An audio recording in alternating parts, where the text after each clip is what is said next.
बहुत समय पहले की बात है। एक घने जंगल के पास एक छोटे से गांव में राजा विक्रम रहते थे। राजा विक्रम की दो प्यारी बेटियां थीं, सनेहा और सौम्या। दुर्भाग्यवश राजा विक्रम की रानी का देहांत हो गया और राजा विक्रम ने दूसरी शादी कर ली।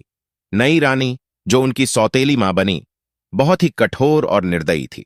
उसने सनेहा और सौम्या के साथ हमेशा बुरा व्यवहार किया। एक दिन नई रानी ने राजा विक्रम से कहा कि सनेहा और सौम्या की वजह से महल में बहुत सी समस्याएं हो रही हैं। उसने राजा को उन्हें जंगल में छोड़ने का आदेश दिया। राजा विक्रम ने अपनी रानी की बात मान ली और एक दिन सनेहा और सौम्या को जंगल में छोड़ दिया। सनेहा और सौम्या अब जंगल में अकेली रह गईं।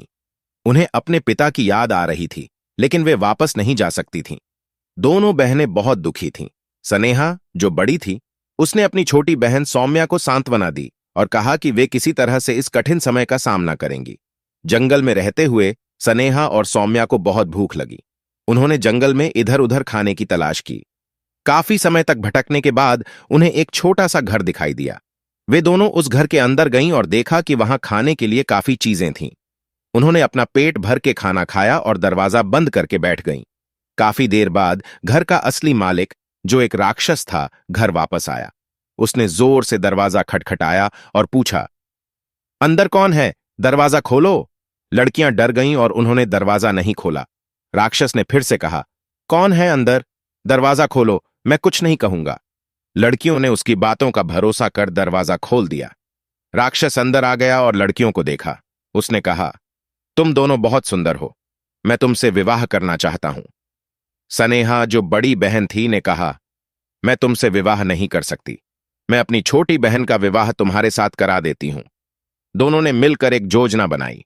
लड़कियों ने चालाकी से कहा, हमारे घर में एक रिवाज है कि शादी के समय एक बड़े बर्तन में तेल गर्म करके उसके चारों ओर चक्कर लगाकर शादी होती है। राक्षस ने इस प्रस्ताव को मान लिया। जब राक्षस गर्म तेल के बर्तन के चारों ओर चक्कर लगाने लगा, सनेहा और सौम्या ने उसे उठाकर गर्म तेल में फेंक दिया। राक्षस पूरी तरह से जल गया और मर गया। अब सनेहा और सौम्या ने राक्षस के घर में रहना शुरू कर दिया। वे खुश थीं और उन्हें अब किसी का डर नहीं था। उन्होंने मिलकर अपना जीवन यापन किया और जंगल के पास के गांव में एक नई शुरुआत की। सनेहा और सौम्या की यह कहानी एक प्रेरणादायक उदाहरण है कि सच्चाई, धैर्य और साहस से किसी भी कठिनाई का सामना किया जा सकता है। यह कहानी हमें यह सिखाती है कि हमें हर परिस्थिति में हिम्मत नहीं हारनी चाहिए और अपने बुद्धि और साहस का उपयोग करना चाहिए।